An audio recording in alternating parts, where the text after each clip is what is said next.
Okay, ഈ ഒരു session start ചെയ്യുന്നതിന് വേണ്ടിയിട്ട് ഞാൻ സൈനുദ്ദീൻ സാറിനെ ഇൻവൈറ്റ് ചെയ്യാണ്. So please welcome. Thank you. Magic morning to everyone. So, screen ഒന്ന് ഷെയർ ചെയ്യുന്നുണ്ട്. ഹോസ്റ്റ് ഒന്ന് ആക്കാവോ? സ്ക്രീൻ ഷെയർ ചെയ്യാൻ പറ്റുന്നില്ല. ചെയ്തിട്ടുണ്ട് sir. Okay, thank you. Screen visible ആണോ? Okay, thank U.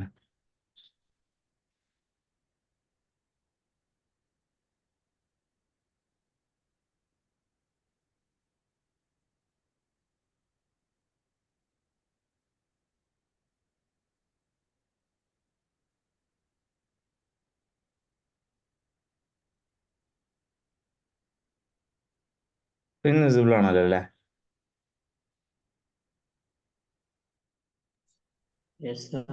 Okay, thank U.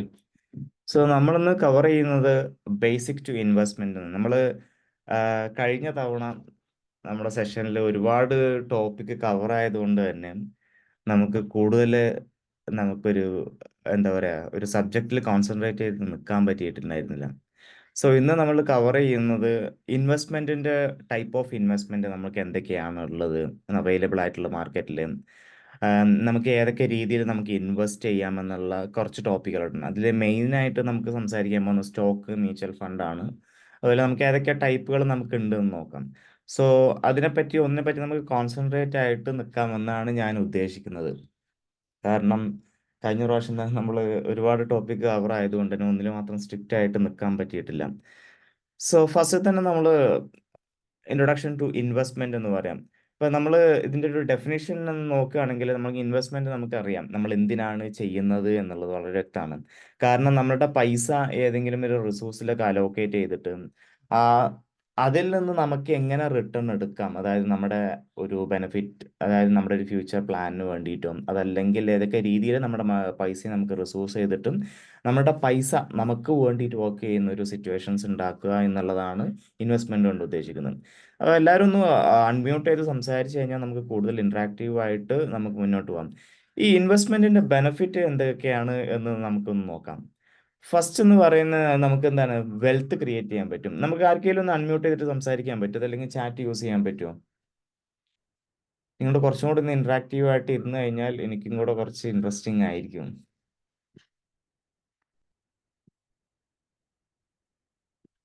നമ്മൾ എത്ര പേരുണ്ട്? നമ്മൾ ഏകദേശം അത്യാവശ്യം ആളുകളുണ്ടല്ലോ. 24 പേരുണ്ട് നമുക്ക് ചാറ്റില്. ഓക്കെ, ചാറ്റ് നോക്കുന്നുണ്ട്. Magic morning. സോ നമുക്ക് ഇൻവെസ്റ്റ്മെന്റിന്റെ കുറച്ച് ബെനിഫിറ്റ് ആരെങ്കിലും ഒക്കെ ഒന്ന് പറയാൻ പറ്റുമോ? അൺമ്യൂട്ട് ചെയ്ത് സംസാരിക്കാം.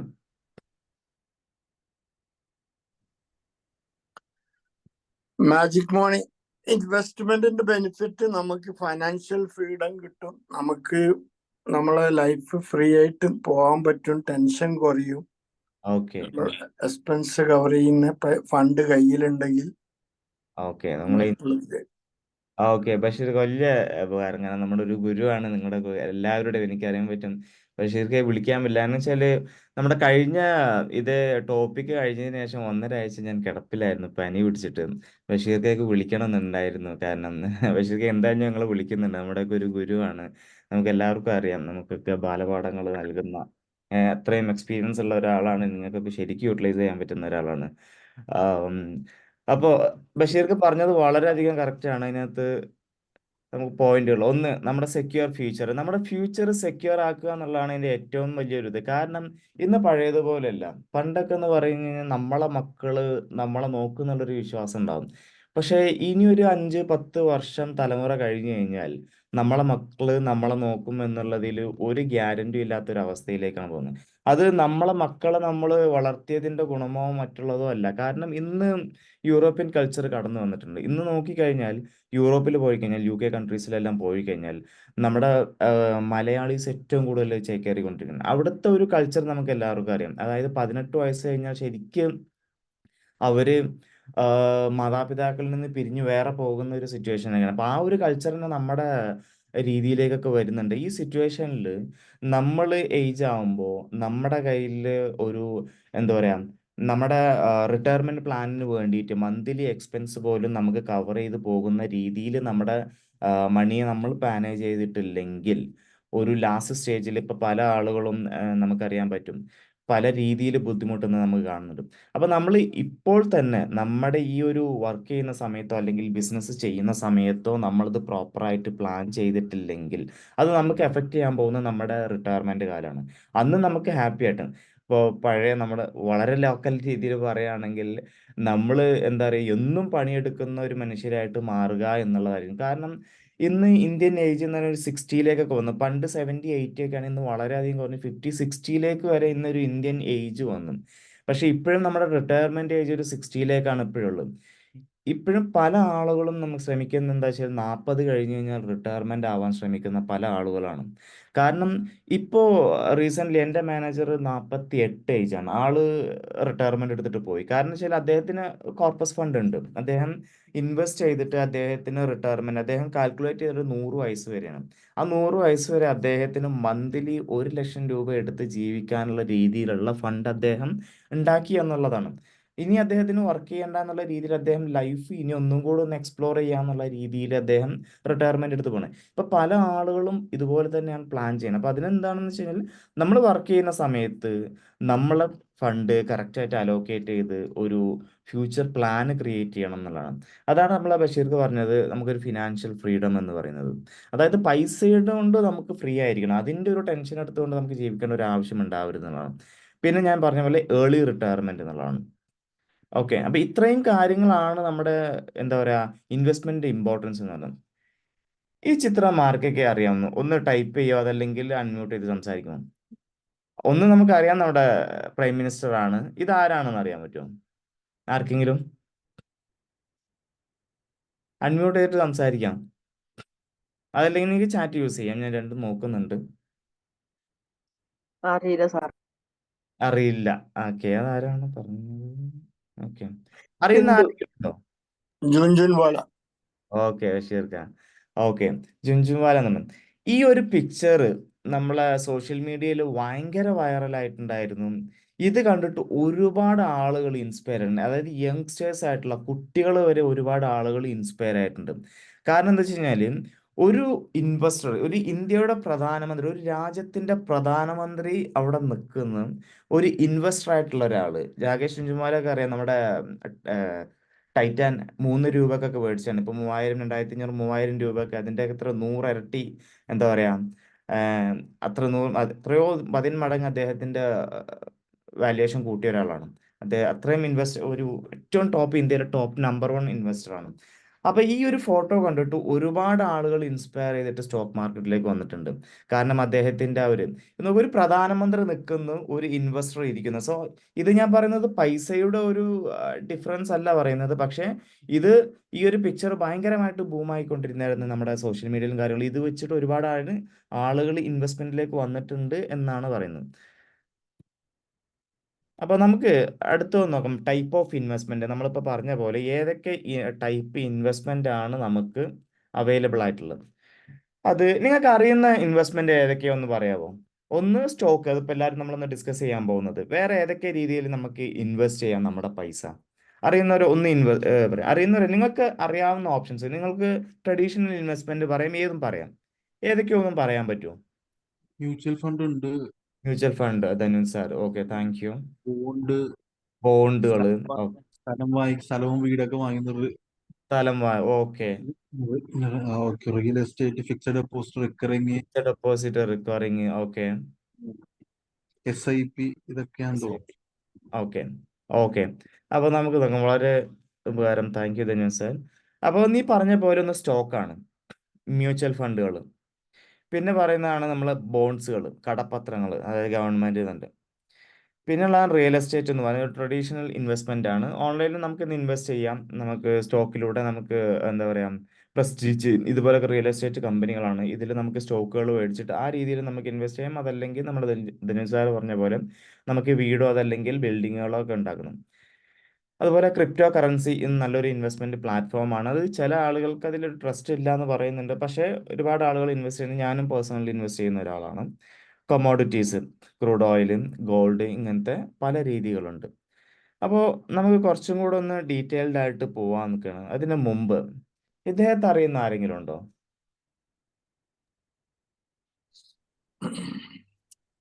ബഷീർക്ക? കുറിഞ്ചു അല്ലേ ഞാനിങ്ങനെ പറഞ്ഞാലേ അതുകൊണ്ടാ ഞാൻ പറയാത്തത്. ഓക്കെ. അപ്പൊ ബാക്കിയുള്ള ആളുകൾക്ക് എല്ലാവർക്കും പറയാം ബഷീർക്ക് ഓവർ അവസരങ്ങൾ എടുക്കുന്നതാണ് ബഷീർക്ക് പറയുന്നത്.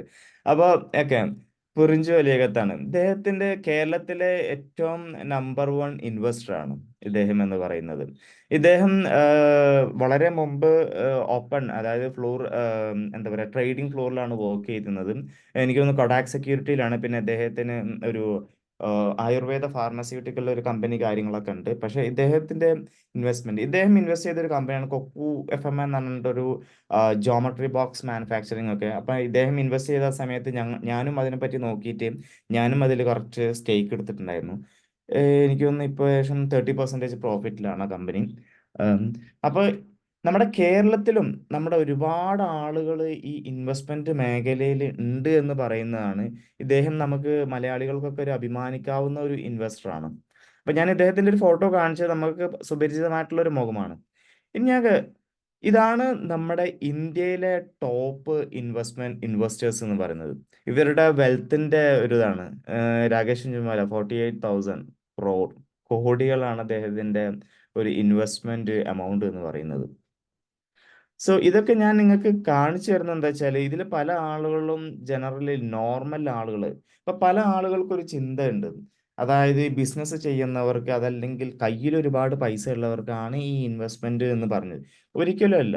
ഇപ്പൊ ഞാൻ പറഞ്ഞു, എൻ്റെ ഒരു മാനേജറിന്റെ കേസുണ്ട്. അദ്ദേഹം സാധാരണക്കാരാണ്. അദ്ദേഹം വർക്ക് ചെയ്തുകൊണ്ട് ഉണ്ടാക്കിയ പൈസ കൊണ്ട് ഇൻവെസ്റ്റ് ചെയ്തിട്ടാണ് അദ്ദേഹം ഏർലി റിട്ടയർമെന്റ് എടുത്തത്. അപ്പൊ ഇതൊക്കെ നമ്മളെ കൊണ്ട് സാധിക്കുമെന്നാണ് ഞാൻ പറഞ്ഞു വരുന്നത്. അപ്പൊ നമുക്ക് ആദ്യത്തെ ഒരു ഇൻവെസ്റ്റ്മെന്റ് എന്ന് പറഞ്ഞാൽ സ്റ്റോക്ക്. ഈ സ്റ്റോക്കിനെ പറ്റി അറിയുന്നവര്, ഇനി പറഞ്ഞ പോലെ ബഷീർ, അല്ലെങ്കിൽ നിങ്ങൾക്ക് ഈ സ്റ്റോക്കിനെ പറ്റി അറിയാവുന്നത് എന്താണ്? എന്താണ് ഈ സ്റ്റോക്ക്? എന്താണ് ഈ സ്റ്റോക്കിൽ ഇൻവെസ്റ്റ് ചെയ്യുക എന്ന് പറയുന്നത്? അറിയാവുന്നവരൊന്ന് പറയാൻ പറ്റുമോ? കമ്പനികളിൽ ഭാഗമാകുക എന്നുള്ളതാണ്. ഓക്കെ. എങ്ങനെ? അവരുടെ സ്റ്റോക്കുകൾ പർച്ചേസ് ചെയ്തുകൊണ്ട് അതെ, ഷെയർ എടുക്കുക. ഷെയർ എടുക്കുക. Okay, thank you. മണി സാറല്ലേ പറഞ്ഞത്? ഓക്കെ. നമുക്കൊരു ഡെഫിനേഷൻ എന്നുള്ള രീതിയിൽ നോക്കാം. സ്റ്റോക്ക് എന്ന് റെപ്രസെന്റ് ചെയ്യുന്നത് ശരിക്കും പറഞ്ഞാൽ ഓണർഷിപ്പാണ്. അതായത് ആ കമ്പനിയുടെ ഒരു ഓണർഷിപ്പ് എടുക്കുക എന്നുള്ളത് തന്നെയാണ് നമ്മളെന്ന് പറയുന്നത്. അതായത് ഓരോ കമ്പനിക്കും അതിൻ്റെതായിട്ടുള്ള വാല്യുവേഷൻ അനുസരിച്ച് ഓരോ സ്റ്റോക്കിന്റെ പ്രൈസ് ഉണ്ടാവും. ഇന്ന് ടാറ്റ സ്റ്റീലിന്റെ പ്രൈസ് ഏകദേശം 140 ആ ഒരു റേഞ്ചിലാണ് ഇന്ന് സ്റ്റോക്കിന്റെ പ്രൈസ്. അതുപോലെ നമ്മുടെ റിലയൻസ് എന്ന് പറഞ്ഞാൽ എല്ലാവർക്കും അറിയുന്ന കമ്പനിയാണ് 2900. അപ്പോൾ ഒരു സ്റ്റോക്ക് മേടിക്കുക എന്ന് പറഞ്ഞാൽ ശരിക്കും പറഞ്ഞാൽ നമുക്ക് ആ കമ്പനിയുടെ ഒരു ഭാഗമാണ്. അതായത് ശരിക്കും പറഞ്ഞാൽ നമ്മൾ ആ കമ്പനിയുടെ ഒരു പാർട്ട്ണർ ആണ് എന്ന് തന്നെ നമുക്ക് പറയാം. ഇത് ഞാൻ പ്രൂവ് ചെയ്യുന്ന രീതിയിൽ ഞാൻ ഒരു ചെറിയൊരു എക്സാമ്പിൾ ഞാൻ നിങ്ങൾക്ക് കാണിച്ചു തരാം.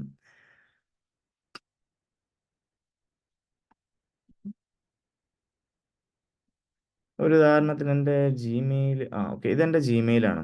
നിങ്ങൾക്ക് കാണുന്നുണ്ടോ? എനിക്ക് ടാറ്റ സ്റ്റീലിൽ സ്റ്റേക്ക് ഉണ്ട്, കാണുന്നുണ്ടല്ലോ. അതായത് ഇതിനകത്ത് എനിക്ക് മെയിൽ അയച്ചിട്ടുണ്ട്. അതായത് 15-ാം തീയതി 2024, അതായത് ഇന്ന് 3 മണിക്ക് അവര് മീറ്റിംഗ് കൂടുന്നുണ്ട്. അതായത് ടാറ്റ സ്റ്റീലിന്റെ മീറ്റിംഗ് ഷെഡ്യൂൾ ചെയ്തിട്ടുണ്ട്. നിങ്ങളൊന്ന് ആലോചിച്ച് നോക്കി, ഞാൻ വളരെ കുറഞ്ഞ എമൗണ്ടിന് കുറച്ച് പൈസക്ക് ഞാൻ കുറച്ച് ടാറ്റ സ്റ്റീൽ മേടിച്ചിട്ടുള്ളൂ. അവിടെ നടക്കുന്ന ഓരോ മൂവ്മെന്റും എന്നെ അറിയിച്ചുകൊണ്ട്, അതായത് ഒരു കമ്പനിയുടെ ഓണർ എന്നുള്ള രീതിയിൽ ഇപ്പൊ ഞാൻ ടാറ്റ സ്റ്റീലിന്റെ കുറെ ഇട്ടിട്ടുണ്ട്. ഇപ്പൊ അതുണ്ടോ, ജനറൽ ബോഡി മീറ്റിംഗ്, അതുപോലെ അവിടെ നടക്കുന്ന ഓരോ മൂവ്മെന്റും നമ്മൾ അറിയിക്കും. അതുപോലെ ഇതുണ്ടോ, വോട്ടിങ്, നമുക്ക് വോട്ടിംഗ് അതോറിറ്റീസ് ഉണ്ട്, ഇതുണ്ടോ, എല്ലാ കാര്യങ്ങളും നിങ്ങൾക്ക് ആ കമ്പനിയുടെ ഒരു ഓണറോട് എന്തൊക്കെ കാര്യങ്ങൾ പറയുന്നു ആ രീതിയിലെല്ലാം നമ്മളോട് എല്ലാ കാര്യങ്ങളും നമ്മൾ അറിയിക്കും. ഡിവിഡൻഡ് ഏതൊക്കെയാണെങ്കിലും എല്ലാ കാര്യങ്ങളും, ഡിവിഡൻഡ് നമുക്ക് വരുന്ന സമയത്ത് അതിന് മുമ്പ് നമ്മൾ മുൻകൂട്ടി അറിയും. അവിടെ നടക്കുന്ന മീറ്റിങ്ങുകൾ നമുക്കറിയാം. അപ്പൊ നമ്മളൊരു കമ്പനിയിലൊരു സ്റ്റോക്ക് വാങ്ങുകയാണെങ്കിൽ നമ്മൾ ആലോചിക്കേണ്ടത്, നമ്മൾ ആ കമ്പനിയുടെ ഭാഗമാണ്, നമ്മൾ ആ കമ്പനിയുടെ ഒരു എന്താ പറയുക പാർട്ട്ണറാണ്. So we should be proud of that. ഇപ്പൊ ടാറ്റ സ്റ്റീൽ ഞാൻ സ്റ്റേക്ക് ഉണ്ടെങ്കിൽ ടാറ്റ സ്റ്റീൽ ശരിക്കും പറയുകയാണെങ്കിൽ ഞാൻ ആ കമ്പനിയുടെ ഒരു ഭാഗമാണെന്നുള്ള ഒരു പ്രൗഡോട് കൂടിയിട്ട് വേണം നമ്മൾ ഒരു കമ്പനിയിലും ഇൻവെസ്റ്റ് ചെയ്യാൻ. ഇനി നമ്മൾ അറിയുന്നത് എങ്ങനെയാണ് നമ്മൾ ഇൻവെസ്റ്റ് ചെയ്യുമ്പോൾ നമുക്ക് ഇതിൽ നിന്ന് പൈസ ഉണ്ടാക്കുന്നത് എന്ന്. അതായത് ഒരു ഉദാഹരണത്തിന് ഇപ്പൊ ഇപ്പൊ ടാറ്റ സ്റ്റീലോ അതല്ലെങ്കിൽ നമുക്ക് പറയുന്ന റിലയൻസിൽ പൈസ ഇൻവെസ്റ്റ് ചെയ്താൽ നമുക്ക് എങ്ങനെയാണ് ഇതിൽ നിന്ന് പൈസ കിട്ടുന്നത് എന്ന് നോക്കാം. ആർക്കെങ്കിലും ഒന്ന് പറയാൻ പറ്റുമോ എങ്ങനെയാണ് നമുക്ക് ഈ സ്റ്റോക്കിൽ ഇൻവെസ്റ്റ് ചെയ്താൽ പൈസ കിട്ടുന്നത് എന്നുള്ളത്? ആർക്കെങ്കിലും ഒന്ന് പറയാൻ പറ്റുമോ? ഷെയർ വാല്യൂ കൂടുമ്പോഴായിരിക്കും നമ്മൾ മേടിക്കുന്ന എമൗണ്ടിനെക്കാട്ടി ഷെയർ വാല്യൂ പിന്നീട് ഓക്കെ കൂടുമ്പോൾ നമുക്ക് അതിന്റെ ലാഭം കിട്ടും. ഓക്കെ, വേറെ എന്തെങ്കിലും ഓപ്ഷൻസ്, വേറെ എന്തെങ്കിലും രീതിയിൽ നമുക്ക് ഇൻവെസ്റ്റ് ചെയ്താൽ പൈസ കിട്ടുന്ന വഴികൾ അറിയോ? Dividend. Dividend. Okay, very good. Okay, അപ്പൊ നമുക്ക് നോക്കാം. ഒന്ന് ഈ പറഞ്ഞ പോലെ തന്നെ നിങ്ങൾ പറഞ്ഞത് കറക്റ്റ് ആയിട്ടാണ്. ക്യാപിറ്റൽ അപ്രിസിയേഷൻ, അതാണ് ഈ പറഞ്ഞത്. എന്താണ് ഈ ക്യാപിറ്റൽ അപ്രിസിയേഷൻ എന്ന് പറഞ്ഞു കഴിഞ്ഞാൽ നമുക്ക് നോക്കാം. ഇപ്പൊ ക്യാപിറ്റൽ അപ്രിസിയേഷൻ എന്ന് പറഞ്ഞു കഴിഞ്ഞാൽ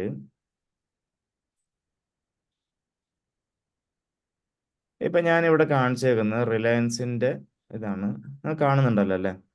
ഒരു ഉദാഹരണത്തിന് റിലയൻസിന്റെ വാല്യൂ 2002 അതിന്റെ വാല്യൂ എന്ന് പറഞ്ഞാൽ 50 രൂപയായിരുന്നു. വെറും 50 രൂപയാണ് ആ സ്റ്റോക്കിന്റെ പ്രൈസ് എന്ന് പറയുന്നത്. എന്നാൽ ഇന്നത്തെ അതിന്റെ വാല്യൂ എന്ന് പറയുന്നത് 2923, ഏകദേശം 3000 രൂപയോളമായി. അപ്പൊ അതിന്റെ ഏകദേശം എത്ര മടങ്ങാണ് എന്ന് നോക്കി. ഏകദേശം എത്ര വർഷം കൊണ്ട്? 2002, ഏകദേശം 22 വർഷം കൊണ്ട് നിങ്ങളുടെ പൈസ എത്ര മടങ്ങായിട്ടുണ്ട് എന്ന് നോക്കും. ഇതുപോലെ ഇത്രയും ക്യാപിറ്റൽ ഗെയിൻ കിട്ടാവുന്ന കമ്പനികൾ എന്നല്ല, സ്റ്റോക്കിന് അത്രത്തോളം നമുക്ക് വേറൊരു ഫണ്ടിൽ നമുക്ക് ഇൻവെസ്റ്റ് ചെയ്താൽ കിട്ടൂല എന്ന് തന്നെ പറയാം. പക്ഷെ ഇതിന് റിസ്ക്കും ഉണ്ട്. ഇതിന്റെ റിസ്ക് എന്ന് ഞാൻ പറയുന്നത് കഴിഞ്ഞാൽ, ഒരു ഉദാഹരണത്തിന് നോക്കും, ഈ കമ്പനി സ്റ്റാർട്ട് ചെയ്തപ്പോൾ ഇതിന്റെ വാല്യൂ എന്ന് പറയുന്നത് 20 രൂപയാണ്. 20 രൂപയിൽ നിന്ന് വിത്തിൻ 1 ഇയർ കൊണ്ട് ഏകദേശം 80 രൂപ, ഏകദേശം 4 ഇരട്ടി ഇതിന്റെ പൈസ കൂടി. പക്ഷെ ഇന്ന് ആ സ്റ്റോക്കിന്റെ വാല്യൂ എന്ന് പറയുന്നത് 2 രൂപയാണ്. അപ്പൊ ഇതുപോലെ ഇതിനകത്ത് റിസ്ക്കും ഉണ്ട്. ക്യാപിറ്റലിൽ ഗെയിൻ മാത്രമല്ല, ഇതുപോലെ നമുക്ക് റിസ്ക്കും ഉണ്ട്. അപ്പൊ ഇത് രണ്ടും നമ്മൾ മനസ്സിലാക്കണം എന്നുള്ളതാണ്. അപ്പോൾ നമ്മൾ കമ്പനികളിലൊക്കെ ഇൻവെസ്റ്റ് ചെയ്യുമ്പോൾ നമ്മൾ നോക്കേണ്ട ഇത്, സ്ക്രീനർ നല്ലൊരു പ്ലാറ്റ്ഫോമാണ് നിങ്ങൾക്ക് കമ്പനിയെ പറ്റിയ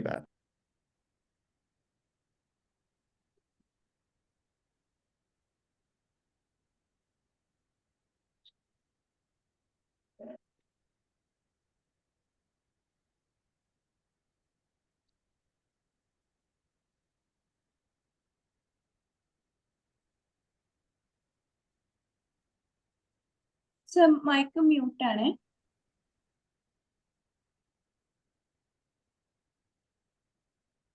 ഓക്കെ. സോ സ്ക്രീനർ എന്ന പ്ലാറ്റ്ഫോം എനിക്കൊണ്ട് അവിടെയാണ് നിർത്തിയെന്ന് തോന്നുന്നു അല്ലേ? സ്ക്രീനർ എന്ന് പറഞ്ഞപ്പോൾ അല്ലേ? അതിന് മുമ്പുള്ള കേട്ടിരുന്നില്ലേ? അതെ, സ്ക്രീനർ. അതെ. ഇപ്പൊ സ്ക്രീനർ നല്ലൊരു പ്ലാറ്റ്ഫോമാണ്. നിങ്ങൾ ഏതെങ്കിലും ഒരു കമ്പനി മേടിക്കാൻ ഉദ്ദേശിക്കുകയാണെങ്കിൽ നിങ്ങൾക്ക് ഇതിനകത്ത് പോയി കഴിഞ്ഞാൽ നിങ്ങൾക്ക് A to Z കാര്യങ്ങൾ നിങ്ങൾക്ക് കിട്ടും. അതായത് ഞാൻ പറയുന്ന ഇൻഡെപ്ത് ആയിട്ടുള്ള കാര്യങ്ങൾ. അതായത് ഇപ്പൊ സെയിൽസ് നോക്കുകയാണെങ്കിൽ നമുക്ക് സെയിൽസ് എന്ന് പറഞ്ഞു കഴിഞ്ഞാൽ ആ കമ്പനിക്ക് സെയിൽസ് ഉണ്ടോ, അതായത് ഒരു കമ്പനിയിലേക്ക് വരുമാനം വരുന്ന അതിന്റെ സെയിൽസ് ആണ് മെയിൻ ആയിട്ടുള്ള കാര്യങ്ങൾ. അപ്പൊ ഈ സെയിൽസിനകത്ത് നോക്കിക്കഴിഞ്ഞാൽ 2021 1,39,949 കോടിയാണ്. ഇത് കോടിയിലാണ് പറയുന്നത്. ഏകദേശം 2024 നമുക്ക് നോക്കി ഏകദേശം 2,31,784 കോടി രൂപയുടെ വിറ്റുവരവ് ഈ കമ്പനിക്കുണ്ട്. അപ്പൊ നമുക്ക് ഇങ്ങനെ ഒരു ഗ്രാജുവലി നോക്കുകയാണെങ്കിൽ അറിയാം, ഓക്കെ, സെയിൽസ് കമ്പനിക്ക് കൂടുന്നുണ്ട്, അതുപോലെ പ്രോഫിറ്റ് കമ്പനിക്ക് കൂടുന്നുണ്ടോ, ഇതൊക്കെയാണ് മെയിൻ ആയിട്ട് നമ്മൾ നോക്കേണ്ടത്. അതുപോലെ നമ്മളെ എക്സ്പെൻസ് കാര്യങ്ങൾ, ഒരുപാട് കാര്യങ്ങൾ ഇതിനകത്ത് നോക്കാം. പക്ഷെ സെയിൽസ് പറയാൻ കാരണം സെയിൽസ് ആണ് ഒരു കമ്പനിയുടെ എന്താ പറയാ ഏറ്റവും ഫോഴ്സ്. അതായത് ഒരു കടയിൽ കച്ചവടം ഉണ്ടാകുമ്പോഴാണ് ആ കടയിലേക്ക് കൂടുതൽ പൈസ വരുന്നതും ആ കടയിലെ കാര്യങ്ങൾ നടന്നു പോകുന്നതും പ്രോഫിറ്റ് കിട്ടുന്നതും. അപ്പൊ ഇങ്ങനത്തെ കാര്യങ്ങളൊക്കെ നോക്കാൻ നിങ്ങൾക്ക് എന്ത് ചെയ്യാം? സ്ക്രീനർ നിങ്ങൾക്ക് വളരെ നല്ല രീതിയിൽ നിങ്ങൾക്ക് യൂസ് ചെയ്യാവുന്നതാണ്. ഓക്കെ. സോ ഇതിനകത്ത് നിങ്ങളുടെ പ്രൊമോട്ടേഴ്സ് എത്ര ഹോൾഡ് ചെയ്യുന്നുണ്ട്? ഇവർ 50% ആണ് ഇതിനകത്ത്. ഇത്രയും ഈ ഷെയർ ഹോൾഡ് ചെയ്യുന്നത് ഇവരുടെ പ്രൊമോട്ടേഴ്സ് ആണ്. പിന്നെ FIIs, foreign investors, domestic investors, government എത്ര ആളുകൾ, പബ്ലിക് ആണ് നമ്മളെപ്പോലെ റീറ്റെയിൽ ഇൻവെസ്റ്റേഴ്സ്, അതായത് നമ്മളെപ്പോലത്തെ കോമൺ ആളുകൾക്ക് പോയി മേടിക്കുന്ന ഷെയറിന്റെ പെർസെൻറ്റേജ് ആണ് ഇവിടെ കൊടുത്തിട്ടുള്ളത്. അപ്പൊ ഇതൊക്കെ നോക്കിയിട്ടാണ് ആളുകൾ ഇൻവെസ്റ്റ് ചെയ്യാൻ നോക്കുക. ഓക്കെ. സോ നെക്സ്റ്റ് എന്ന് പറയുന്നത് ഇതാണ് ക്യാപിറ്റൽ അപ്രിസിയേഷൻ എന്ന് പറഞ്ഞത്. ഡിവിഡൻഡ്, നമ്മുടെ ബഷീർക്ക് പറഞ്ഞ പോലെ ഡിവിഡൻഡ് എന്ന് പറയുന്നത് പല കമ്പനികളും ഇയർലി വരുന്ന പ്രോഫിറ്റ് ചില കമ്പനികൾ റീഇൻവെസ്റ്റ് ചെയ്യും അവർക്ക് വീണ്ടും അവരുടെ എക്സ്പാൻഷന് വേണ്ടിയിട്ട്. പക്ഷെ പല കമ്പനികളും ഡിവിഡൻഡ് കൊടുക്കും, അതായത് അതിന്റെ ലാഭവിഹിതം നമ്മുടെ ഈ ഇൻവെസ്റ്റ് ചെയ്ത ഷെയർ നമ്മൾ ഷെയർ വാങ്ങിയ ആളുകൾക്ക് കൊടുക്കും. ഇപ്പൊ ഇതൊക്കെ നമുക്ക് അറിയാതെ നമ്മളെ അക്കൗണ്ടിലേക്ക് വരുന്ന പൈസ. ഇപ്പൊ ഞാൻ റീസെന്റ് കഴിഞ്ഞ പ്രാവശ്യം പറഞ്ഞ പോലെ ഞാൻ എൻ്റെ ITR ഫയൽ ചെയ്യാൻ നേരത്താണ് എൻ്റെ CA എന്നോട് പറഞ്ഞത് നിനക്ക് ഇത്ര എമൗണ്ട് കമ്പനികളിൽ നിന്ന് നിന്റെ അക്കൗണ്ടിലേക്ക് വന്നിട്ടുണ്ടെന്ന് പറയുന്നത്. അപ്പൊ ഈ ഡിവിഡൻഡ് ഒക്കെ നമ്മൾ അറിയാതെ നമ്മുടെ അക്കൗണ്ടിലേക്ക് വരുന്ന പൈസയാണ്. ലാഭവിഹിതം നമ്മുടെ ഷെയർ ഹോൾഡേഴ്സിന് കൊടുക്കണം. ഇതാണ് അടുത്ത ഒരു കമ്പനിയുടെ സ്റ്റോക്ക് മേടിച്ചാൽ കിട്ടാവുന്ന രണ്ടാമത്തെ ബെനിഫിറ്റ് എന്നാണ്. പിന്നെ എന്ന് പറയുന്നതാണ് സ്റ്റോക്ക് സ്പ്ലിറ്റ്. പല കമ്പനികളും അവരുടെ സ്റ്റോക്കിന്റെ ഓവർ വാല്യൂഡ് ആയിട്ടും തോന്നി കഴിഞ്ഞാൽ ഇപ്പൊ 100 ഷെയർ ഉണ്ടെങ്കിൽ അവർ 1:1 സ്പ്ലിറ്റ് ചെയ്യും. അതായത് വീണ്ടും നമുക്കൊരു 100 ഷെയറും കൂടെ നമുക്ക് കിട്ടും. ഷെയറിന്റെ എമൗണ്ട് കൂടുമില്ലെങ്കിലും നമുക്ക് ആ ഷെയറിന്റെ എണ്ണം നമുക്ക് കൂടി കിട്ടും. അപ്പൊ നമുക്ക് 100 വാങ്ങിയവർക്ക് വീണ്ടും 100 ഷെയറും കൂടെ നമുക്ക് കിട്ടും. അപ്പൊ വിൽക്കുന്ന സമയത്ത് നമുക്ക് എന്ത് ചെയ്യാൻ പറ്റും? അതൊരു നല്ലൊരു വാല്യുവേഷന് നല്ലൊരു എമൗണ്ടിൽ നമുക്ക് അത് വിൽക്കാൻ പറ്റും എന്നുള്ളതാണ്. ഇപ്പൊ നമുക്ക് ചില ആളുകൾ സ്റ്റോക്ക് സ്പ്ലിറ്റ് നോക്കിയിട്ട് മാത്രം നമ്മൾ സ്റ്റോക്ക് മേടിക്കുന്നവരാണ്. അത് 100 സ്റ്റോക്ക് മേടിച്ച് 100 സ്റ്റോക്ക് കൂടെ കിട്ടും. അത് ഓരോ കമ്പനിക്ക് അനുസരിച്ചാണ്. പിന്നെ എന്ന് പറഞ്ഞാൽ ബോണസ് ഷെയർ. ചില കമ്പനി ഇതുപോലെ നമുക്ക് എന്തായാലും അഡീഷണൽ ബോണസ് എല്ലാം നമുക്ക് അഡീഷണൽ ഷെയർ. ഫോർ എക്സാമ്പിൾ ഇപ്പൊ പറയുകയാണെങ്കിൽ ഞാൻ റിലയൻസിന്റെ ഷെയർ മേടിച്ചിട്ടുണ്ടായിരുന്നു. എനിക്ക് ജിയോ ഫിനാൻഷ്യൽ വന്നപ്പോൾ എനിക്ക് എത്ര ഷെയർ ആണോ എൻ്റെ കയ്യിൽ നമ്മുടെ റിലയൻസ് ഉണ്ടായിരുന്നു അത്രയും ഷെയർ എനിക്ക് നമ്മുടെ ജിയോ ഫിനാൻഷ്യൽ എനിക്ക് തന്നിട്ടുണ്ടായിരുന്നു. ജിയോ ഫിനാൻഷ്യൽ അത്രയും ഷെയർ എനിക്ക് കംപ്ലീറ്റ്ലി ഫ്രീ ആയിട്ടാണ് കിട്ടിയത്. അപ്പൊ ഇങ്ങനത്തെ ബെനിഫിറ്റുകളൊക്കെ ഉണ്ടാവും കമ്പനികൾ അവരുടെ അഡീഷണൽ കമ്പനികൾ വരുന്ന, അതായത് അല്ലെങ്കിൽ ഉള്ള ഷെയർ തന്നെ നമുക്ക് വരും. അപ്പൊ ഇത്രയും 4 രീതികളിൽ നമുക്ക് എന്ത് പറ്റും? ഒരു കമ്പനിയിൽ സ്റ്റോക്ക് മേടിച്ചു കഴിഞ്ഞാൽ നമുക്ക് കിട്ടാവുന്ന ബെനിഫിറ്റുകളാണ്. ഇനി നമുക്ക് നോക്കാൻ പോകുന്നത് കമ്പനികളിൽ ഏതൊക്കെ രീതിയിലാണ് സെക്ടർ വൈസ്, അതായത് നമ്മൾ ഈ സ്റ്റോക്ക് പോർട്ട്ഫോളിയോ ഡൈവേഴ്സിഫിക്കേഷൻ എന്നൊക്കെ പറയും. അതായത് ഓരോരോ കമ്പനികൾ ഓരോരോ സെക്ടറിലാണ്. ഇപ്പോൾ for example agriculture, apparel accessories, FMCG പറഞ്ഞാൽ ഫാസ്റ്റ് മൂവിങ് കൺസ്യൂമർ ഗുഡ്സ് എന്നാണ് പറയുന്നത്. അതായത് നമ്മുടെ ഹിന്ദുസ്ഥാൻ യൂണിലിവർ ഒക്കെ. അതായത് ഹിന്ദുസ്ഥാൻ യൂണിലിവർ എല്ലാവർക്കും അറിയാം. കോൾഗേറ്റ്, ഇങ്ങനത്തെ ഒരുപാട് ഹോർലിക്സ്, ഒരുപാട് പ്രോഡക്റ്റുകൾ ഉണ്ട് ഇവർക്ക്. ഇതൊക്കെ നമ്മുടെ ഈ ഒരു കമ്പനിയുടെ കീഴിൽ ഹിന്ദുസ്ഥാൻ യൂണിലിവർ എന്ന് പറഞ്ഞ കമ്പനിയുടെ ഇതാണ്. ഒരു യു എന്ന് പറഞ്ഞ ഒരു ചിഹ്നം നിങ്ങൾക്ക് കാണാൻ പറ്റും. അതാണ് ആ കമ്പനിയുടെ ലോഗോ എന്ന് പറയുന്നത്.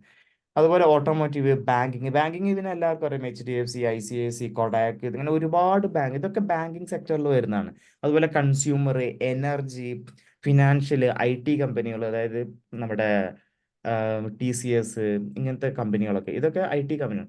അപ്പൊ നമ്മൾ കമ്പനികൾ ഒരുപാട് ഉണ്ടാവുമ്പോൾ നമ്മൾ ഓരോ മേഖലയിലുള്ള കമ്പനികൾ നമുക്ക് മേടിക്കാൻ പറ്റും. അപ്പൊ എന്താന്ന് വെച്ച് കഴിഞ്ഞാല് ഇങ്ങനെ മേടിക്കുന്നതുകൊണ്ടുള്ള ഗുണം എന്താ വെച്ചാൽ ചില സമയത്ത് ബാങ്കിങ്ങിൽ, അതായത് കമ്പനികൾ ചില ഗവൺമെന്റ് ചില പോളിസികളൊക്കെ കൊണ്ടുവരുമ്പോൾ ചിലപ്പോൾ ഫിനാൻഷ്യൽ കമ്പനികൾക്ക് നേട്ടമുണ്ടാകുന്ന രീതിയിലുള്ള നിയമങ്ങളും കാര്യങ്ങളും കൊണ്ടുവരുമ്പോൾ ആ സ്റ്റോക്കുകളൊക്കെ പെർഫോം ചെയ്യും. അപ്പൊ എന്താണ്, ആ ബാങ്കിങ് മേഖലയിൽ നമുക്ക് നല്ലൊരു ഗെയിൻ കിട്ടും.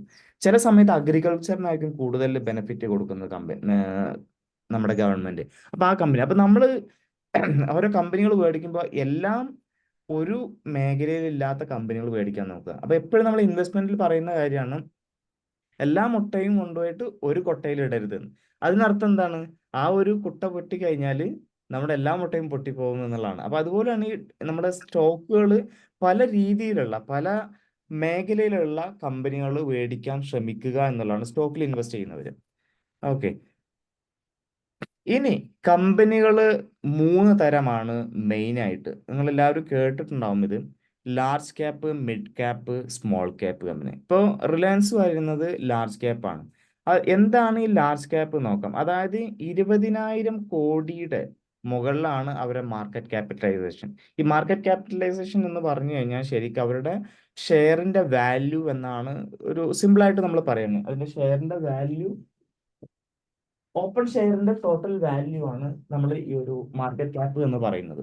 അപ്പൊ അത് 20,000 കോടിക്ക് മുകളിലുണ്ടെങ്കിൽ ആ കമ്പനി കുറച്ചും കൂടെ സ്റ്റേബിൾ ആണ്, നമുക്ക് കുറച്ചും കൂടെ വിശ്വസിച്ച് ഇൻവെസ്റ്റ് ചെയ്യും. അതായത് നമ്മളെ നാടൻ ഭാഷയിൽ പറഞ്ഞു കഴിഞ്ഞാൽ പൈസക്കാര് ബിസിനസ് തുടങ്ങുമ്പോൾ നമുക്ക് കുറച്ച് കൂടുതൽ വിശ്വാസമാണ്. കാരണം എന്താ വെച്ച് കഴിഞ്ഞാൽ ആ കമ്പനിക്ക് എന്തെങ്കിലും സംഭവിച്ചു കഴിഞ്ഞാൽ അവരുടെ കയ്യിൽ പൈസ ഉണ്ട് എന്നുള്ള രീതിയിൽ തന്നെ മാർക്കറ്റ് ക്യാപ്പ് കൂടുന്നതിനനുസരിച്ച് കുറച്ചും കൂടെ സ്റ്റെബിലിറ്റി ഉണ്ട് എന്ന് നമുക്ക് വിശ്വസിക്കാൻ പറ്റും. ഇതിന്റെ പ്രത്യേകത എന്താ വെച്ചാൽ ഇത് കുറച്ചും കൂടെ എസ്റ്റാബ്ലിഷ് ആയിരിക്കും, അതായത് ഫിനാൻഷ്യലി അവർ സ്റ്റേബിൾ ആയിരിക്കും.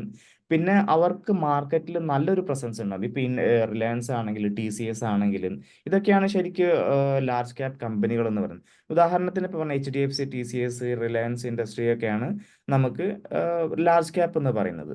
അപ്പോൾ നമ്മൾ കമ്പനികൾ ചൂസ് ചെയ്യുമ്പോൾ ലാർജ് ക്യാപ്പും മിഡ് ക്യാപ്പും സ്മോൾ ക്യാപ്പും ഉണ്ടാവാം.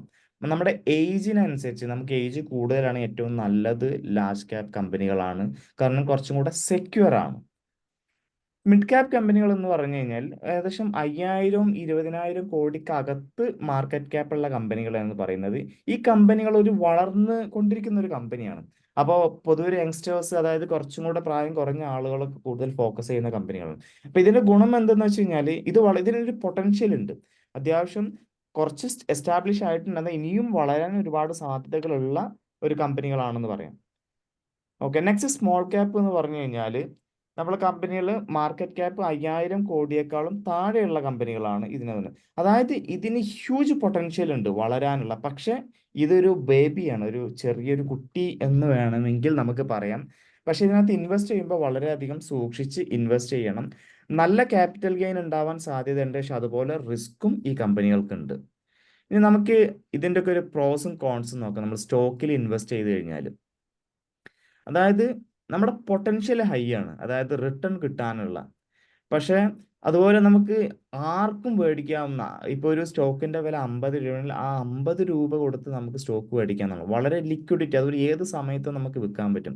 ഈ വിൽക്കാൻ പറ്റുന്ന കേസ് പറയുമ്പോഴേ ലാർജ് ക്യാപ് കമ്പനികൾ നമുക്ക് ഈസി ആയിട്ട് വിൽക്കാൻ പറ്റും. സ്മോൾ ക്യാപ് കമ്പനികൾ ചിലപ്പോൾ നമുക്ക് ബണ്ടിലൊക്കെ ആയിട്ടാണ് IPO കിട്ടിക്കഴിഞ്ഞാൽ വിൽക്കാൻ പറ്റുള്ളൂ. അപ്പോൾ ചെറിയ കമ്പനികൾക്ക് അതിൻ്റെതായിട്ടുള്ള റിസ്ക് ഉണ്ട്, പക്ഷെ ലാർജ് ക്യാപ് കമ്പനി, വലിയ കമ്പനി TCS, റിലയൻസ്, HDFC ഒക്കെ ആണെങ്കിൽ നമുക്ക് ഏത് സമയത്തും വിൽക്കാനും വാങ്ങാനും പറ്റുന്നുള്ള. പിന്നെ ഏറ്റവും വലിയൊരു പോസിറ്റീവ് എന്ന് പറഞ്ഞാൽ നമുക്കൊരു ഓണർഷിപ്പ്, അതുപോലെ ഈ പറഞ്ഞ പോലെ ഡിവിഡൻഡ്, ഇതുപോലെ ഒരുപാട് ബെനിഫിറ്റുകൾ നമുക്ക് കിട്ടും. ഇനി ഇതിന്റെ റിസ്ക് എന്ന് പറയുന്നത് നമ്മൾ നേരത്തെ ഒരു ചാർട്ട് ഞാൻ കാണിച്ചത്, ഹൈ റിസ്ക് ആണ്. ഇതിന്റെ റിസ്ക് എന്ന് പറഞ്ഞു വെച്ചാൽ അതിന്റെ വൊളാറ്റിലിറ്റി അനുസരിച്ച് റിസ്ക്കും കൂടുതലുണ്ട്. അതുപോലെ നമുക്ക് പറയുന്ന കമ്പനിയെ പറ്റി പഠിക്കാൻ, ആ ബിസിനസ്സിനെ പറ്റി പഠിക്കാൻ, ഇതിനൊക്കെ നമുക്ക് സമയം അത്യാവശ്യം വേണം. പിന്നെ എന്ന് പറഞ്ഞാൽ ഒരു ഗ്യാരണ്ടി ഉണ്ടാവില്ല, റിട്ടേണിന് ഒരു ഗ്യാരണ്ടി ഉണ്ടാവില്ല എന്ന് പറയാൻ കാരണം എന്താ വെച്ചാൽ സ്റ്റോക്കിന്റെ പ്രൈസ് മുകളിലേക്ക് പോകാം, താഴേക്ക് പോകും, അതിനനുസരിച്ചൊക്കെ നമുക്ക്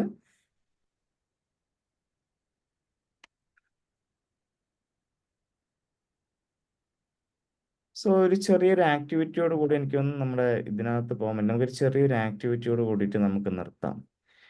ഇതിനകത്ത് എല്ലാവരും പാർട്ടിസിപ്പേറ്റ് ചെയ്യണം. ഇവിടെ ഒരു പേരാണ് വരാൻ പോകുന്നത്. ഇവിടെ നിങ്ങൾക്ക് കാണാൻ പറ്റും ഒരു സ്നോമാൻ എന്ന് പറയുന്നത്. നിങ്ങൾ പറയുന്ന തെറ്റിനനുസരിച്ച് ഈ ആളുടെ കൈ കാലൊക്കെ പൊക്കോണ്ടിരിക്കും. അപ്പൊ നിങ്ങൾക്ക് ഓരോരുത്തരായിട്ട് ഓരോ അക്ഷരങ്ങൾ പറയാം. ആ അക്ഷരങ്ങൾ വെച്ചിട്ട് ഇവിടെ ഒരു പേര് വരുന്നതാണ്. നമുക്കൊന്ന് നോക്കിയാലും ഇതിനകത്ത് എല്ലാവരും പാർട്ടിസിപ്പേറ്റ് ചെയ്യണം. ഓക്കെ, ഓരോരുത്തർ പറഞ്ഞോളൂ. ബി. ഓക്കെ, ഇല്ല. അടുത്തത് എം. ഓക്കെ, എം ഉണ്ട്. അടുത്തത് എസ്. ഓക്കെ, ആരോ ടൈപ്പ് ചെയ്യുന്നുണ്ട്, എ ടൈപ്പ് ചെയ്യുന്നുണ്ട്. ഓക്കെ, ഇ ഇല്ല. അടുത്തത് വേറെ ഏതാണ്? സി പറഞ്ഞു, ഇല്ല.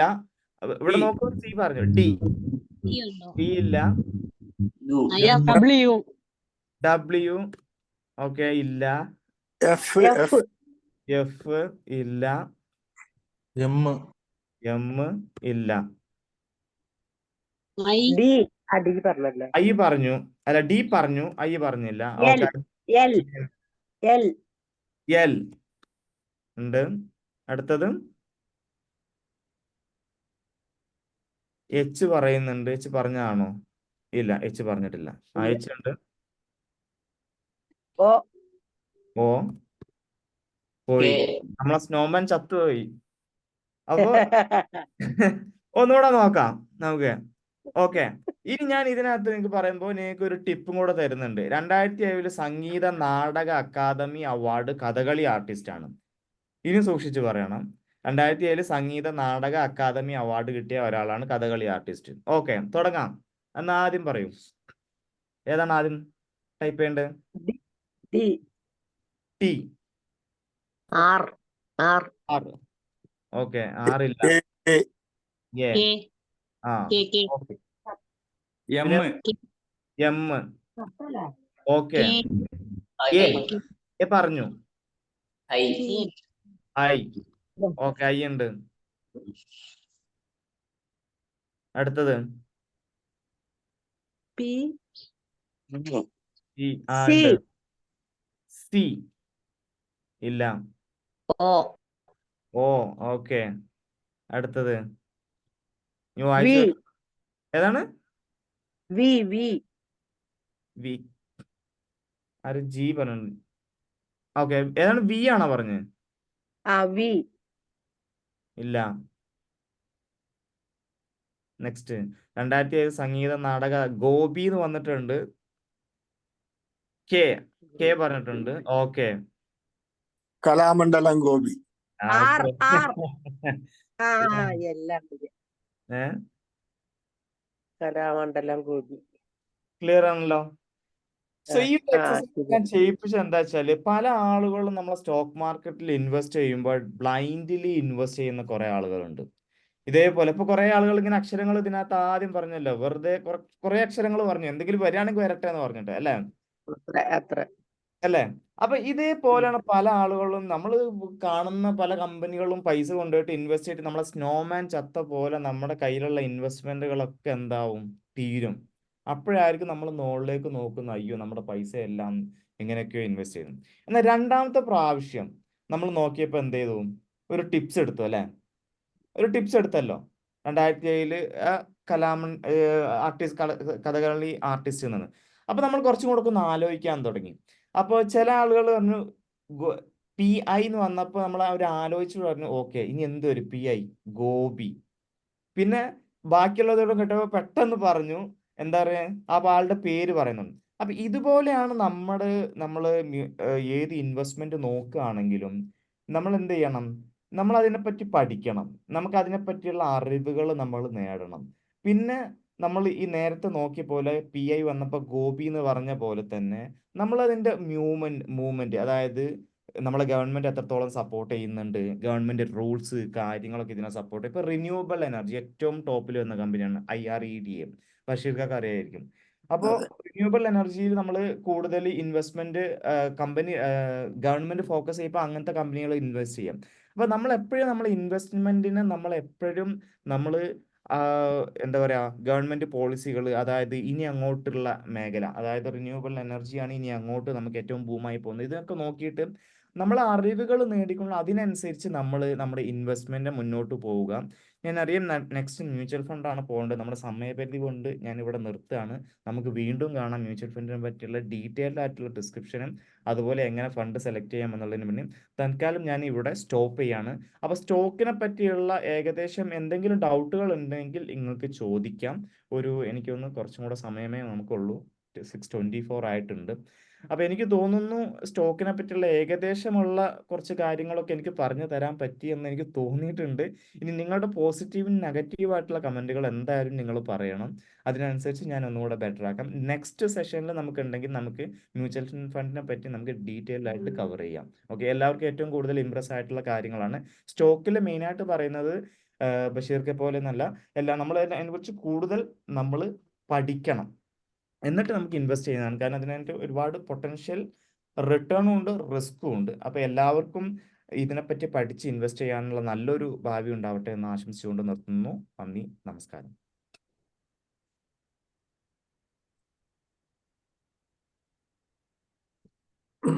മാജിക് മോർണിംഗ് ധൻരാജ് നല്ല ക്ലാസ് ആയിരുന്നു. എല്ലാവർക്കും ശരിക്കും മനസ്സിലായ വിധം വിത്ത് എക്സാമ്പിൾ പറഞ്ഞുകൊണ്ട് എല്ലാവർക്കും മനസ്സിലായി. ഞാനെപ്പോഴും ബിഗിനേഴ്സിനോട് പറയാറ് മ്യൂച്വൽ ഫണ്ടിൽ ഇൻവെസ്റ്റ് ചെയ്യാനാണ്. മ്യൂച്വൽ ഫണ്ട് ആകുമ്പോൾ പ്രൊഫഷണൽസ് കൈകാര്യം ചെയ്യും, നിങ്ങൾക്ക് നിങ്ങളെ പണിയെടുക്കുക എന്ന് പറയും. നല്ലതായിരിക്കും. ഇനി അടുത്ത മ്യൂച്വൽ ഫണ്ടിനെ പറ്റിയുള്ള ക്ലാസ് പ്രതീക്ഷിക്കുന്നു.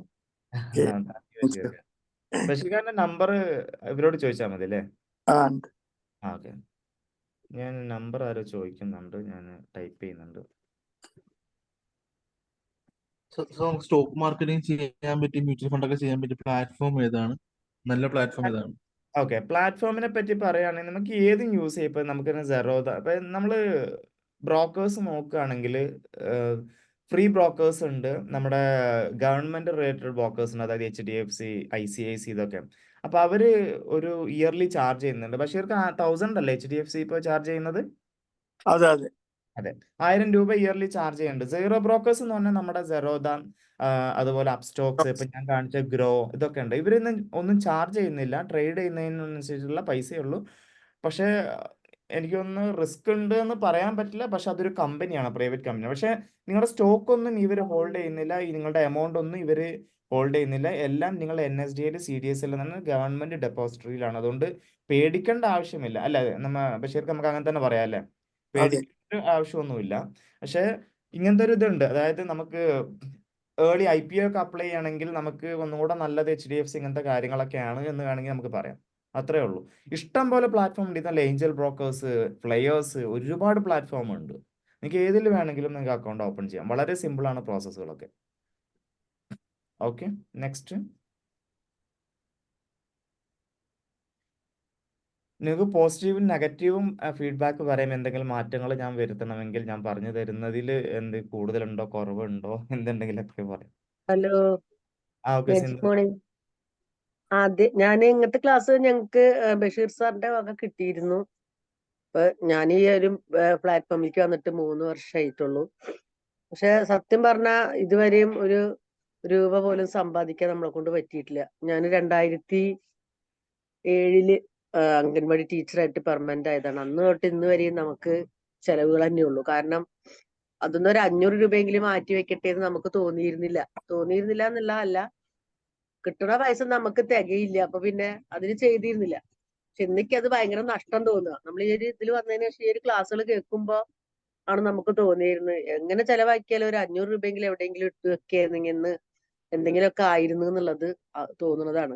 ഇപ്പൊ ഒരു 10-15 വർഷം മുന്നേക്ക് ഇങ്ങനത്തെ ഒരു പ്ലാറ്റ്ഫോമിലേക്ക് വരികയും ഇങ്ങനത്തെ ക്ലാസ്സുകൾ കേൾക്കുകയും ചെയ്തെങ്കിൽ തീർച്ചയായിട്ടും നമ്മൾ എന്തെങ്കിലുമൊക്കെ ചെയ്യുന്നു. ഇപ്പൊ ഞാൻ ചെയ്ത ഒരു ഇതെന്ന് പറഞ്ഞാല് ഒരു RD, പോസ്റ്റ് ഓഫീസിൽ ഒരു RD കൂടി. അതിൽ ഞാനിപ്പോ ഒരു 1000 രൂപ വീതം മാസം മാസം ഇൻവെസ്റ്റ് ചെയ്യുന്നുണ്ട്. കാരണം റിട്ടയർമെന്റ് ഒക്കെ ആകുമ്പോഴേക്കും നമുക്ക് എന്തെങ്കിലുമൊക്കെ അതൊന്ന് കിട്ടുമല്ലോ എന്ന് വിചാരിച്ചിട്ട്. പക്ഷെ അതിൽ വലിയ ഇതൊന്നും ഉണ്ടാവില്ല തോന്നുന്നുണ്ടല്ലോ, ഇൻട്രസ്റ്റും കാര്യങ്ങളൊന്നും.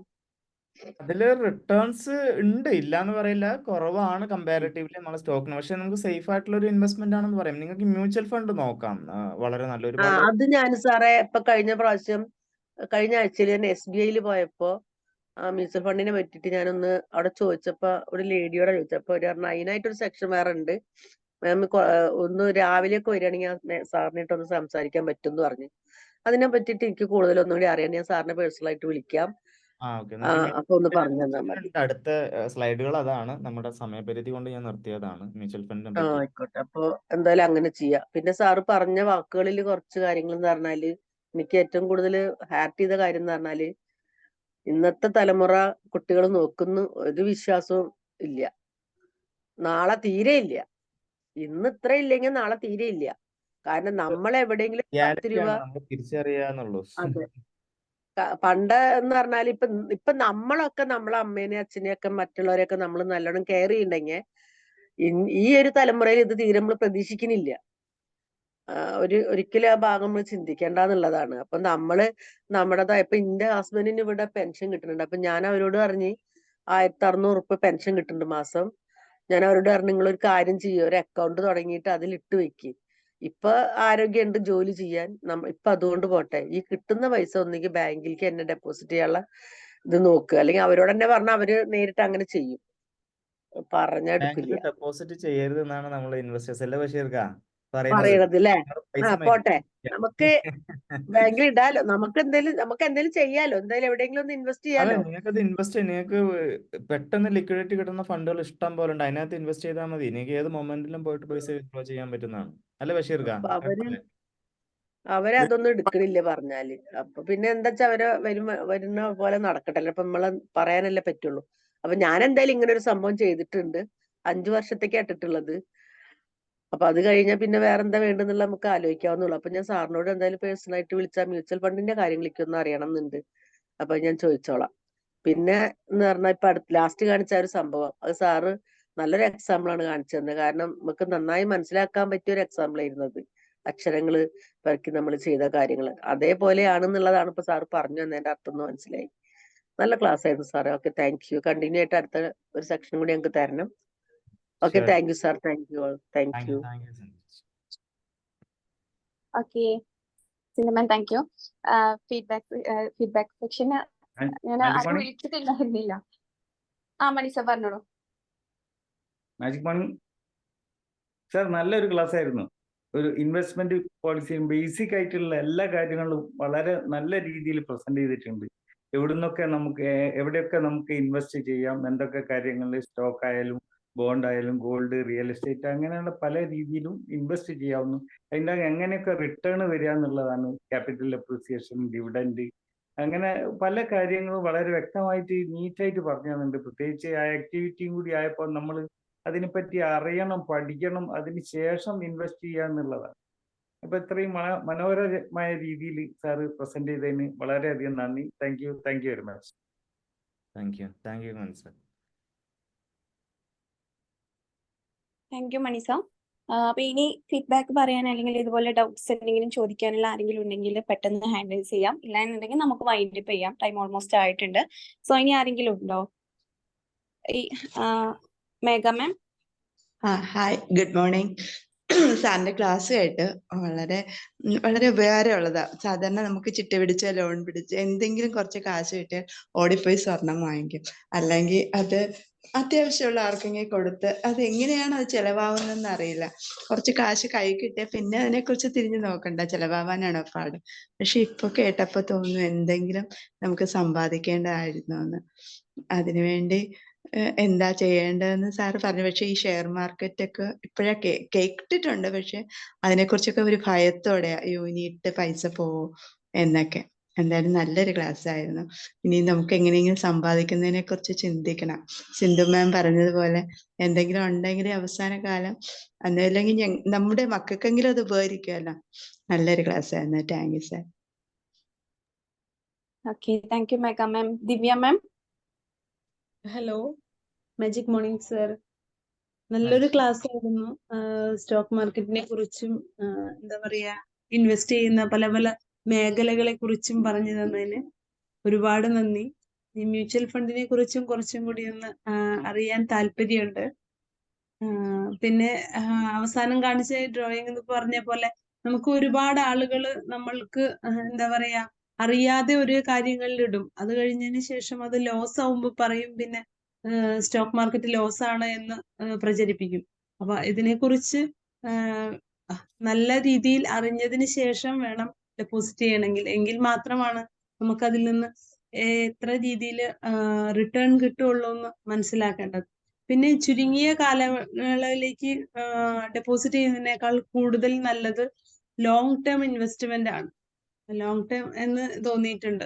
ലോങ് ടേം ഇൻവെസ്റ്റ്മെന്റിലാവുമ്പോൾ കുറച്ച് ചെറിയ ചെറിയ വേരിയേഷൻസ് ഉണ്ടെങ്കിൽ പോലും ലോങ് ടേമിലേക്ക് അത് നമുക്ക് നല്ലൊരു എന്താ പറയാ റിട്ടേൺ കിട്ടും എന്ന് നമുക്ക് തോന്നുന്നു. നന്നായിട്ട് ബിൽഡ് ചെയ്യാൻ പറ്റും. ഇപ്പൊ നമ്മുടെ റിലയൻസിന്റെ കേസ് ഒക്കെ നോക്കുകയാണെങ്കിൽ ഏകദേശം അതിന്റെ എത്രയോ ഇരട്ടിയാണ് നമ്മളൊരു 10-20 വർഷം നമ്മൾ ഹോൾഡ് ചെയ്യുകയാണെങ്കിൽ കിട്ടും. അപ്പൊ അതുപോലെ തന്നെ മ്യൂച്വൽ ഫണ്ട് എല്ലാ കേസും മ്യൂച്വൽ ഫണ്ടിൽ വരുമ്പോൾ നമുക്ക് ആ ടൈമിന്റെ വാല്യൂ നമുക്ക് കൃത്യമായിട്ട് മനസ്സിലാവാൻ പറ്റും.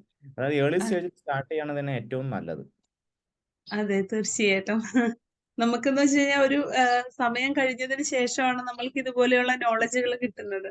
അപ്പോഴാണ് ഇപ്പൊ ടാറ്റ സ്റ്റീലിന്റെ കാര്യം തന്നെ പറഞ്ഞപ്പോൾ വളരെയധികം കുറഞ്ഞ ഒരു റേറ്റിൽ നിന്ന് ഇത്ര ഹൈക്കിലേക്ക് പോയി എന്ന് പറയുമ്പോൾ നമുക്ക് എത്രയധികം ഉയർന്നു എന്ന് നമുക്ക് മനസ്സിലാക്കാൻ പറ്റും. Thank you sir, thank you so much. നല്ലൊരു ക്ലാസ് ആയിരുന്നു. മ്യൂച്വൽ ഫണ്ടിനെ പറ്റിയും കൂടി കുറച്ചൊന്ന് നല്ലൊരു ക്ലാസ് വേണമെന്നാണ് എൻ്റെ ഒരു ആഗ്രഹം. അറിയാൻ താല്പര്യമുണ്ട്. Thank you sir, thank you so much.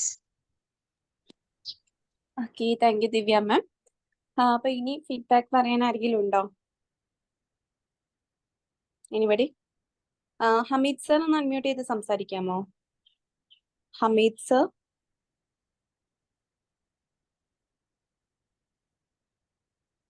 Okay, fine.